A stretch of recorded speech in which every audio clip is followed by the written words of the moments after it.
So hi Cordelia. So the last thing that we wanted to talk or ask you about really is we recently shared a survey onto our support forum and some work that you're doing about the fear of recurrence or disease progression. Can you share a bit more about what's behind this work and a little bit more about it? Thank you. Well, I don't have to tell anyone listening to this that there is enormous ignorance around fear of well, it's not actually fear, it's terror. When I was writing the chapter for the last book on fear of recurrence, I said I want to call it, I think dread. I called it dread, and maybe I ought to change it to dread. But what's behind it? There's a whole, you know, the backdrop is all the stuff I've written and all the ignorance. But the two things that really made me think, oh God, Cordelia, you've really got to do something, was just repeatedly seeing studies appearing. I said no, repeatedly, that's an exaggeration. There was one, I noticed one recently where they appeared to be, in my view, on the basis of the word of mouth testimonies of people who've contacted me over the last almost 20 years now, seem to be underplaying the extent of this problem. And so that was one trigger. And then another trigger was, I think I had a week when I just got, I get quite a lot of messages, individual private messages from people saying, you know, stuff about stuff I've written and how the validation of what they're going through really helps. And there's a lot of stuff about fear, dread of recurrence and progression in that. And I'd had quite a lot of those in the week. I think it was a couple of weeks preceding my own annual mammogram, which I always go to like a lamb to the slaughter, you know. I mean, even all these years, like 18 years on, I think, oh my God. And the route for me, I don't know whether I'd have more treatment. I think it's unlikely I'd have more treatment because I just couldn't bear it. And I know this is shared by quite a lot of people. So I go to the mammogram, go through hell. Whilst I'm sitting waiting to have the mammogram and the ultrasound, there's this woman who's sitting near me, and she is absolutely petrified. And normally, as those of us in that situation know, I'm sure it's, you know, you're busy trying to hold on to yourself and you're containing it and you're keeping it in and you just want to get through it and get out the other side of it. But she was really, she couldn't kind of keep it in at all. And she was crying and she was shaking, and she just kept saying, and she said in my presence, oh, I can't bear this, I've got to get out of here, I can't bear this is just too much, which is what a lot of us are thinking, you know, we're thinking inside anyway. And so I just said to her, look, yeah, I know, I'm with you, you know, would you like a hug? And so she said she wanted a hug. So I went and hugged her. And then I went in, had my mammogram. Thank God it was all right. So I came out. I found the breast care nurse and I said to her, you do know that blah blah's really struggling in there, understandably. Why wouldn't she be? And the breast care nurse said to me, oh, she's always the same. Every year she comes here and she does that. And she was so dismissive. And I said, look, blah, blah, this is not something that she's exaggerating. It's not just her. It's a much bigger problem than this. And I actually went away from it. I was so pissed off.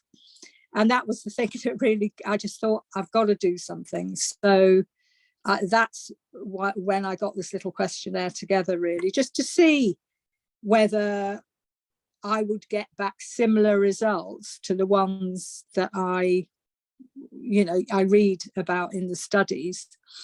And so that's what was behind it. Now, I haven't fully analysed the results, and I'm going to write, as I say, this other cancer blog and a couple more articles, but I need some input from others about what to do with the results as well. And one of the things I'm thinking is, I mean, it looks like I'm right, basically, in terms, and the really interesting thing was that within 5 days of me putting this thing, I mean, I'm not a big tweeter.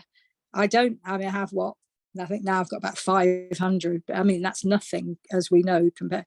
But including yourselves, thank you very much. The tweets got put out, and within 5 days, I got 150 replies. Within 10 days, no, it wasn't even 10 days, I stopped at 182. I think 2 more have come in. I have no idea how they've got through the system, because I just thought, I started panicking, thinking, my God, I wasn't expecting this. I was expecting like 50 at most or whatever. And it's good, it's great. But what it seems to indicate is that, you know, it's an issue. I've bought I'm going off a tangent, but I bought the domain name because I realized the acronym was FOCRAP, which I mean, I know, but the problem with it is that, you know, of cancer, but it might work against us. But I bought the domain name because at least I can have a WhatsApp group. I think that's what I'm going to do. Is the next, I'll get the results. I can't tell you what the result. I don't want to say anything until I'm 100% certain. I will then publish the results, probably on my website, like I said. I've got to be a bit careful because of copyright. You know, I don't want anybody just, I mean, out of respect to the people who've responded, I've got to be really careful what I do with those and protect them. But I think so far, I think like 145 of the 182 respondents are breast cancer, people who are living with or beyond breast cancer. So, which is quite interesting. But yeah, there we go. So that's where I'm at with it, really. But I think if anybody's got any more ideas, I mean, I'm going to set up a WhatsApp group once I've published the results, and then ask people what they want to do with that. Yeah, it'd be really interesting. Be really interesting to see the results, because I know, with many of our families, it's something that, you know, does get brought up about the fear of you know, recurrence, and that can really, you know, just present itself completely out of the blue. And, you know, there are triggers that, you know, perhaps you would think would bring up that, but then just out of the blue, sometimes somebody will just have that thought about it. And, you know, certainly we know around, you know, any of the death, you know, the Queen's death and any other, you know, media professionals, anything that gets shared about death or a cancer experience can often lead, you know, to triggers of, you know, what if that happens to me? And I think you're right, it's a very under kind of researched, because it's more along the psychological as opposed to the physical. There, I think there's probably a bit more research into the longer term physical rather than the emotional and that. So and I'm going to stick to the psychological, the emotional, because that's obviously my area. I can't really comment on, I mean, I can bring people in to comment on that, but, you know, I mean, we know that there's a dearth of support for long-term effects. I mean, I've had many battles and suffer a lot. I mean, I'm sitting here now and in quite a lot of pain, you know, I just kind of dizzy and all the rest of it. And I mean, I have loads of physical problems as a result of radiotherapy, I think, and the adjuvant chemotherapy drug I have, and etc. So, but I think it's a huge mental health issue, actually. I think, and I don't mean that as in it's a problem that needs to be diagnosed. It's normal.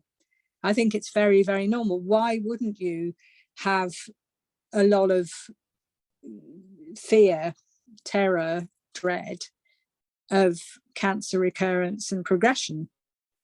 I mean, a brainer, isn't it? And the people who say they don't quite often are the people who won't allow themselves to. But when you start talking, it's there. It's just that they don't really want to admit it, you know? Yeah. And I think that's the part, isn't it? Because we are all very different, that what coping strategies people use is what works for them.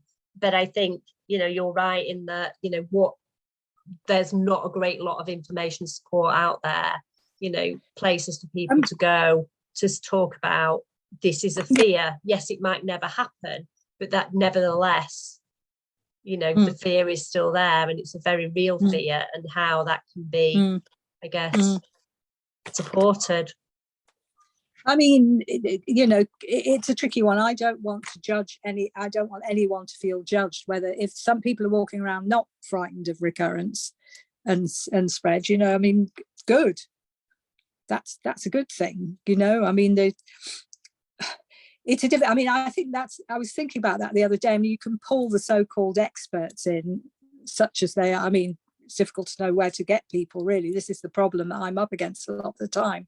It feels as though it's just me, really, as somebody who's out about having had cancer and, you know, living with and beyond cancer, and also a psychologist, you know. If there is anybody else out there in that boat and happy to speak, then I'm happy to talk to them, you know. But can't remember where I was going with that. But basically, yeah, I mean, I think the problem is that there's so much pressure not to speak out. There's so much pressure not to say that we're scared.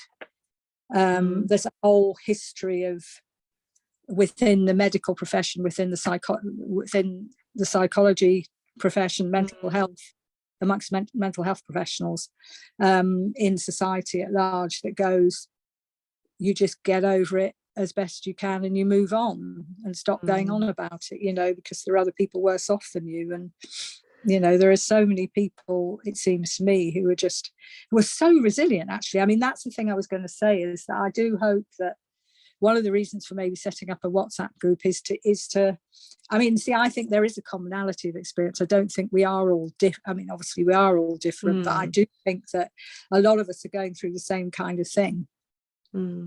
Actually. But we've found ways to cope. Yeah, you know, there's a huge amount of resilience in the comments that are coming out of these 180 responses, and I'd like to kind of harness that, really, and get it written down. It's like, how do you cope, you know?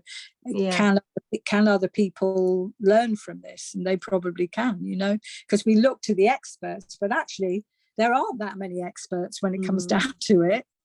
We're the experts. We are the experts. And I think it's quite empowering to think in those terms, you know. Yeah, I think you're right there. And, you know, like you say, coming from people who really have, you know, gone through that, they are the experts in, you know, how the feelings and everything else. So that's really, really good. Thank you, Cordelia. So